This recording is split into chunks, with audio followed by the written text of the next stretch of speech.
अस्सलामु अलैकुम वरहमतुल्लाहि वबरकातुहू। रोज़े की हालत में इंजेक्शन लगवाने से या खून निकलवाने से, ख़ाह किसी मरज़ की तशख़ीस के लिए हो या किसी को अतिया करने के लिए हो, रोज़ा टूट जाता है या नहीं टूटता है?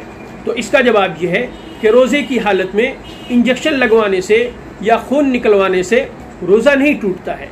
इसकी वजह यह है कि इंजेक्शन के ज़रिए से बदन के अंदर जो सयाल मादा दाखिल होता है वो या तो गोश्त के ज़रिए से दाखिल होता है या रगों के ज़रिए से दाखिल होता है।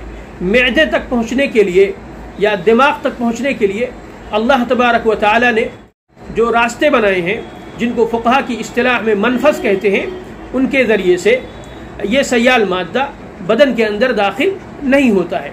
गोया कि ये खिल्की रास्तों के ज़रिए से दिमाग तक या मैदे तक सयाल मादा नहीं पहुँचता है, इसलिए इंजेक्शन के ज़रिए से रोज़ा नहीं टूटता है।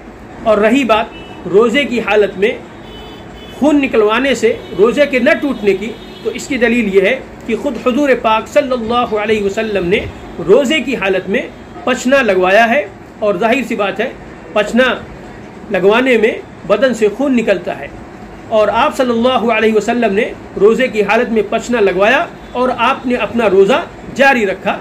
गोया कि पचना लगवाना ये मुफसिदे सौम नहीं है, लिहाजा खून पचने के ज़रिए से निकलवाया जाए या आजकल जो तरीक़ा है खून निकलवाने का, उसके ज़रिए से खून निकलवाया जाए, रोज़ा उससे नहीं टूटता है।